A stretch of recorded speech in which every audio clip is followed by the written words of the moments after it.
다 같이 사도신경으로 우리 신앙을 고백하겠습니다. 전능하사 천지를 만드신 하나님 아버지를 내가 믿사오며 그 외아들 우리 주 예수 그리스도를 믿사오니 이는 성령으로 잉태하사 동정녀 마리아에게 나시고 본디오 빌라도에게 고난을 받으사 십자가에 못 박혀 죽으시고 장사한 지 사흘 만에 죽은 자 가운데서 다시 살아나시며 하늘에 오르사 전능하신 하나님 우편에 앉아 계시다가 저리로서 산자와 죽은 자를 심판하러 오시리라. 성령을 믿사오며 거룩한 공회와 성도가 서로 교통하는 것과 죄를 사하여 주시는 것과 몸이 다시 사는 것과 영원히 산 것을 믿사옵나이다. 아멘. 찬송가 386장입니다. 찬송가 386장입니다.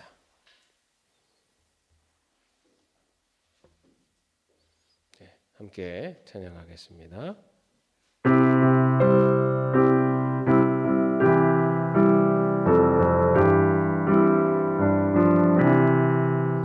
만세 만석 열린 곳에 내가 숨어 있으니 원수마귀 손 못대고 달라붙은 바 없도다. 만세 만석 열린 곳에 내가 편히 쉬리니 나의 반석 구주 예수 나를 숨겨주소서. 죄에 매여 죽은 인생 편히 쉬기 바라니 주의 가슴 날 부으면 내가 찾아 안기네. 만세 반석 열린 곳에 내가 편히 쉬리니 나의 반석 구주 예수 나를 숨겨주소서. 이 땅 위에 평안하고 기쁜 일을 몰라도 주 예수의 참 사랑을 내가 이제 알았네. 만세 반석 열린 곳에 내가 편히 쉬리니 나의 반석 구주 예수 나를 숨겨주소서. 험한 풀같이 나무를 순풍으로 거두사 평화로운 피난처에 길이 살게 하소서. 만세 반석 열린 곳에 내가 편히 쉬리니 나의 반석 구주 예수 나를 숨겨주소서.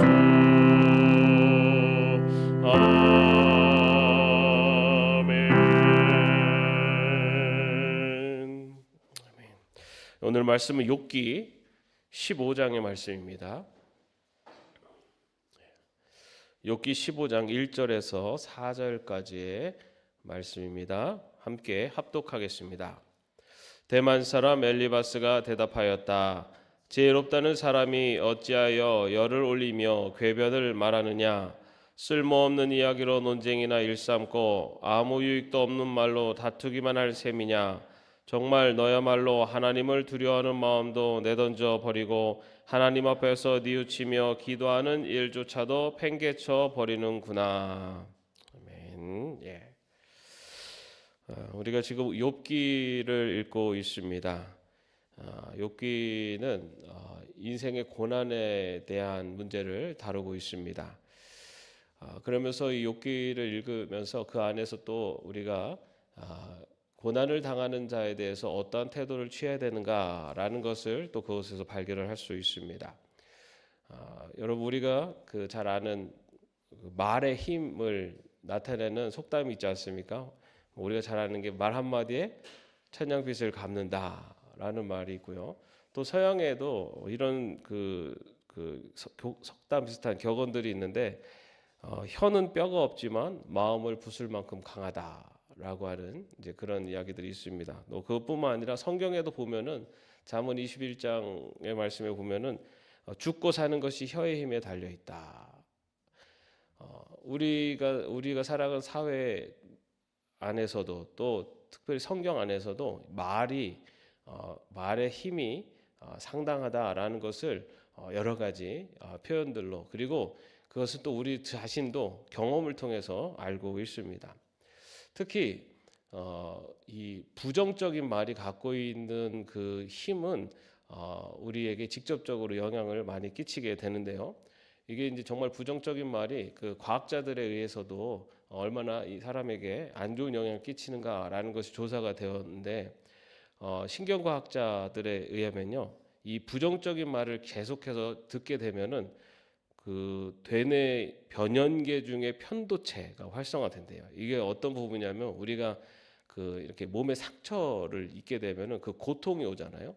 그 고통이 오면은 이 편도체의 그 고통이 거기에서 이제 편도체에서 그 고통을 느끼게 되는데 우리가 부정적인 말을 많이 들으면은 똑같은 고통이 그 편도체에 나타나서 이 부정적인 말은 뇌에도 상처를 준다라고 그렇게 표현을 한다고 합니다. 그리고 또 심리학자들에 의하면요, 이런 부정적인 말을 반복적으로 계속해서 듣게 되면은 이 지속적인 언어적인 스트레스로 인해서 그 코르티솔이라고 하는 호르몬 분비가 증가된대요. 그럼 이것이 면역력을 약화시키고 고혈압을 유발시키고 불면증을 유발하는 그러한 작용을 한다고 합니다. 그래서 이런 반복적인 부정적인 언어를 듣게 되면은 스트레스가 증가를 하면서 실제로 우리 신체에 악영향을 끼친다라고 합니다. 그리고 특히 이 부정적인 말은 그 오래 기억에 남는데요. 그게 왜 그러냐면은 인류가 그 위험을 피하기 위해서 이런 부정적인 정보에는 더 민감하게 반응을 하도록 그렇게 발달해 왔대요. 그래서 여러분들 생각해 보세요. 남이 좋은 얘기한 거는 잘 기억이 안 나도 남이 나쁜 얘기한 거는 잘 잊혀지지가 않아요. 그게 인간이 그렇게 발달해 왔다고 합니다. 그래서 그런 그 부정적인 언어들은 잘 잊혀지지 않기 때문에 그것이 우리 인체에도 실제적으로 안 좋은 영향을 끼치게 된다라고 얘기합니다.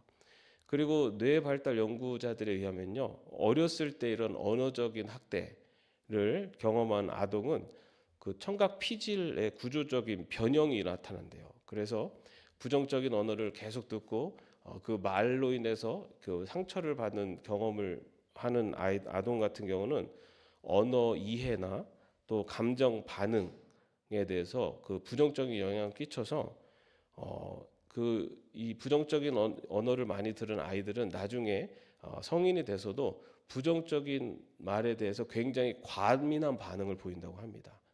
우리 어른들 중에서도 조금만 자기에게 조금 섭섭한 말 한마디만 확 화내고 이러시는 분들의 원인 중에 하나일 수 있는 것이 어릴 때 부모나 아니면 사람들로부터 부정적인 언어를 많이 들으면은 그것에 대해서 감정적인 반응을 민감하게 되도록 그렇게 성장해 왔기 때문에 그런 나타날 수 있다라고 얘기합니다.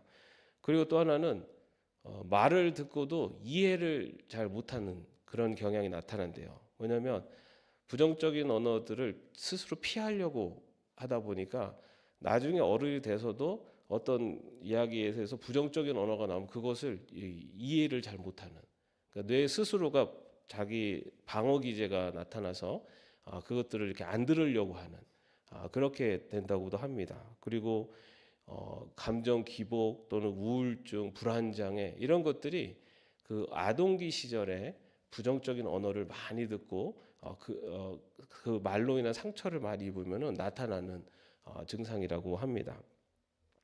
이처럼 이 말이 갖고 있는 그 부정적인 말이 갖고 있는 이 어떤 상처 그리고 아픔 이런 것들은 실제로 우리의 몸에 물리적인 구조까지도 변화시키는 그런 악영향을 끼칠 수가 있습니다.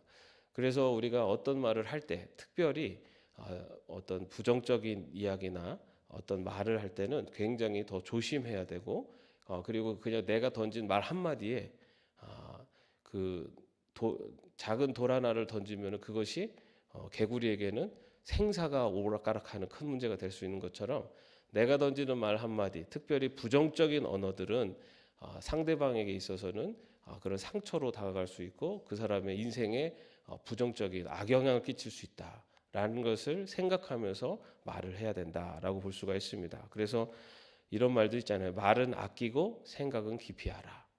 우리가 어떤 말을 쉽게 던지기보다는 그 말을 하기 전에 먼저 생각하고 그리고 특별히 더 좋은 것은 부정적인 언어로 하기보다는 긍정적인 표현으로 하는 것이 좋습니다.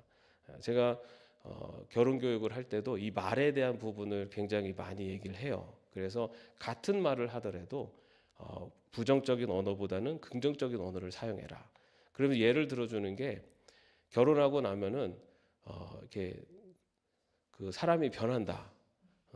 사람이 변하면은 그 섭섭한 거를 표현을 할 때 만약에 뭐 그 주말에 예전에 결혼하기 전에는 주말만 되면은 같이 놀러도 다니고 그러다가 이제 결혼하고 나면은 피곤하다 그러면서 집에 소파에 누워 있고 막 이런 거 보면 좀 열받잖아요. 그럼 사람이 변했다고 근데 인간이 변했다고 그러면서 막 잔소리만 하지 말고 그렇게 부정적인 말로 탓하지 말고 오히려 당신하고 같이 주말에 이렇게 지냈었던 때가 너무 좋았었다고.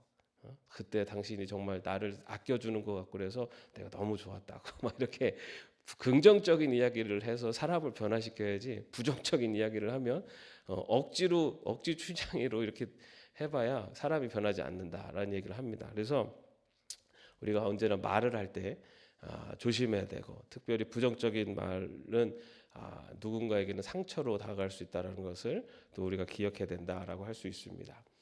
이런 이야기를 하는 이유는 이 욥기에 보면은 친구들이 나오지 않습니까?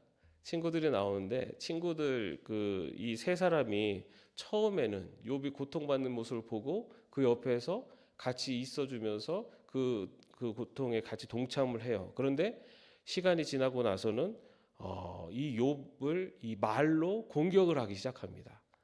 정말로 이렇게 비판적인 말 그리고 어떤 정죄하는 말로 이 욥을 이렇게 공격을 하게 돼요. 그래서 이 욥이 그 가운데서 자신을 변론하기도 하고 또 자신이 변론한 것에 대해서 또 친구들이 또 공격을 하고 이런 과정을 겪는 모습을 볼 수가 있습니다. 오늘은 그 친구들 중에 엘리바스가 그 욥에게 이야기하는 그 내용이 오늘 우리가 읽은 15장에 나오고 있습니다. 근데 엘리바스가 그러면 어떠한 언어적인 태도를 취하고 있는가, 어떤 생각을 가지고 또 친구를 대하고 있는가를 볼 수가 있는데 먼저 2절에 보면은 지혜롭다는 사람이 어찌하여 열을 올리며 궤변을 말하느냐라고 이야기했습니다. 욥을 지혜롭다라고 이렇게 얘기해 주는 것 같아요. 그래서 욥을 위로하는 것 같지만 그렇지만은 현재 지금 이 엘리바스는 욥의 고통에 공감하는 것이 아니라 형식적인 위로를 던지고 있다는 것을 볼 수가 있어요. 엘리바스를 지혜롭다고 하면서 위로하는 것 같지만 실제적으로는 그 이후에 나오는 모든 내용들은 그의 고통에 대해서 정죄하고 또 욥에게 상처 주는 말들을 하는 것을 볼 수가 있습니다. 고통받는 사람들, 고난받는 사람들에게 있어서 가장 먼저 필요한 것은 그 고난에 대한 정답을 이야기하고 그것에 대해서 견해를 이야기하는 것이 아니라 먼저는 공감해 주는 것이 가장 필요합니다.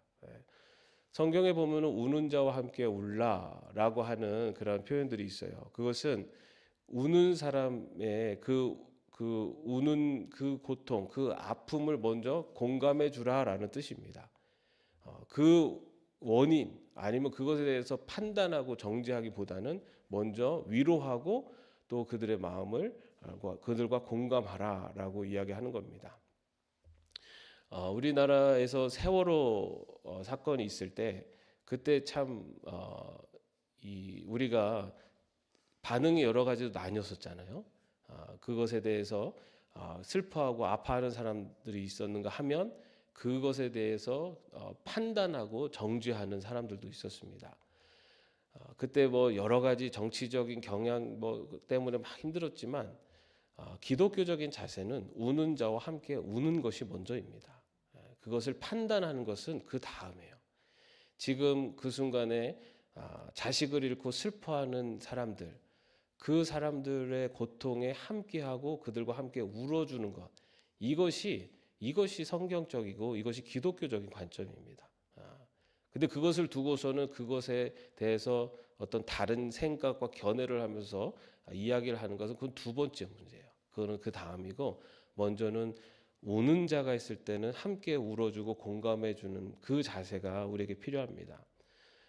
우리들도 주변에 보면은 이렇게 힘들어하는 사람들을 보면서 이렇게 위로하고 공감해주는 기보다는 그 사람을 평가하고 비판하는 그런 모습들도 있습니다. 내가 저럴 줄 알았어. 저래도 꼬셔 이러면서. 그렇지 않습니다, 여러분. 누구나 아무리 그 사람의 잘못된 모습 또 판단이 있을지라도 슬퍼하고 고통받는 누군가를 볼 때는 먼저 그 고통과 슬픔을 위로하고 공감해 주는 것, 그것이 먼저 선행되어야 된다. 그리고 그 자리에서는 그러한 정답을 이야기하기보다는 함께 있어주는 것, 그것이 가장 큰 힘이 된다라는 것을 볼 수가 있습니다. 엘리바스는 바로 그런 공감하기보다는 공감하기보다는 형식적인 위로로 다가갔고 또 그러지 못했던 모습을 볼 수 있습니다. 그 다음에 또 이 엘리바스의 태도 중에 나타나는 것은 욥의 경건한 신앙을 무시하는, 다시 말해서 자신의 신앙, 자신의 어떤 지혜가 더 우월하다라고 하는 그런 영적인 교만한 모습을 볼 수가 있습니다. 오늘 뭐 전체 내용을 다 읽지는 않았지만 14절 말씀에 보면은 인생이 무엇이기에 깨끗하다고 할 수 있겠으며 여인에게서 태어난 사람이 무엇이기에 의롭다고 할 수 있겠느냐라고 하면서 이 욥이 이렇게 벌을 받는 것은 욥에게 무언가 결함이 있기 때문이다라는 것을 이야기하고 있습니다. 이 태도에는 욥의 부족함에 대한 이야기이기도 하지만 거기에는 자신에 대한 교만함, 자신은 더 우월하고 자신은 더 경건하고 자신은 더 지혜롭다라고 하는 그런 교만함이 그 안에 배어 있습니다. 여러분, 우리가 누군가를 비판할 때 보면은 그 비판의 기준은 바로 자기신정. 그런데 그 누군가를 비판할 때 우리는 대부분 그 사람보다는 나의 생각이 더 옳고 그 사람보다는 내가 더 지혜롭다 또는 우월하다라고 하는 기본적인 마인드에서 비판을 할 때가 많습니다. 그런데 여러분, 사실은 이 종이 한 장 차이죠. 내가 저 사람보다 내가 저 사람보다 도덕적이야, 저 사람보다는 더 많이 배웠어라고 이야기하지만 실제적으로 우리가 판단하는 모든 것들은 정말 종이 한 장 차이입니다. 내가 누군가보다 더 우월하다, 내가 더 지혜롭다. 물론 어느 한 분야에서는 그럴 수 있어요. 그렇지만은 나보다 그 사람이 더 뛰어난 부분들이 더 있습니다. 모든 면에서 내가 저 사람보다 우월한 사람은 아무도 없어요. 내가 저 사람보다 공부를 많이 해서 학식적으로, 지식적으로는 우월할 수 있을지 몰라도 그 사람보다 내가 경험적으로는 더 부족할 수 있어요. 인생의 어떻게 보면은 더 깊은 진리는 오히려 더 못 깨달을 수 있다고요. 그렇기 때문에 누군가를 바라보고 비판할 때 내가 그 사람보다 더 우월하다라고 하는 그런 태도, 그런 것을 우리는 영적인 교만함이라고도 이야기합니다. 특별히 신앙적인 모습을 보고 판단하는 것. 그런 것들은 우리가 정말 조심해야 돼요. 내가 더 신앙적이고 내가 더 경건하다. 그런 마음으로 누군가를 바라볼 때 우리는 교만함에 빠질 수 있습니다. 우리의 판단은 보여지는 것이에요. 보여지는 것으로 판단을 합니다. 여러분 주일날 우리가 만나는 그 모습, 그것이 그 사람의 신앙의 모습이다라고 판단하면 그것도 오산입니다. 그럼 우리 주일날은 다들 경건하잖아요. 주일날은 옷도 잘 깨끗하게 입고 와서 주일날은 그래도 말도 좀 부드럽게 하려고 하고 자기 승질 다 좀 감추려고 하고 하잖아요. 그러면 우리 주일날 만나면서 저분은 찬양할 때 막 눈을 감고 홀리하게 하고 그러면은 뭔가 있는 것 같고, 그렇지 않아요, 여러분. 우리의 모습, 보여지는 모습으로 판단하는 나의 판단은 절대적일 수 없습니다. 그렇기 때문에 항상 내 자신, 누군가를 바라볼 때 내가 더 우월하다라고 하는 마음은 버려야 돼요. 내가 더 저 사람보다 뛰어나다라고 하는 마음도 사실은 좀 내려놔야 됩니다. 우리 주변에 보면은 자기 고집이 굉장히 강한 사람들이 있습니다. 그런 분들의 공통점은 내가 저 사람보다 낫다라고 하는 그 주장이 굉장히 강해요. 내가 더 저 사람보다 더 뛰어나기 때문에 내 고집을 꺾지를 않아요. 근데 그게 강한 사람은 아무리 설득을 해도 절대 꺾지를 않아요. 그런데 여러분, 내가 낫다라고 하는 부분이 분명히 있지만 모든 면에서 뛰어나지는 않습니다. 그렇기 때문에 그리고 정말로 뛰어난 사람들은 그렇게 드러내질 않아요. 정말 실력 있는 사람들은 자기 입으로 떠벌리고 그러지 않아요. 그렇기 때문에 항상 겸손해야 됩니다. 그렇지만 오늘 이 엘리바스는 그 자신이 욥보다 더 경건하고 자신이 더 지혜롭다라고 하는 그런 자세로 욥을 지금 바라보고 있고, 그래서 욥을 그렇게 평가하고 정죄하고 있는 것을 볼 수가 있습니다. 그리고 이 엘리바스가 시종일관으로 욥에게 계속해서 욥을 평가하는 기준이 뭐였냐면은 욥이 고난을 받는 것은 너의 죄로 인함이다 라는 것을 계속 그것으로 계속 평가하고 있어요. 다시 말해서 잘못된 신앙관을 가지고 욥을 평가하고 있는 겁니다.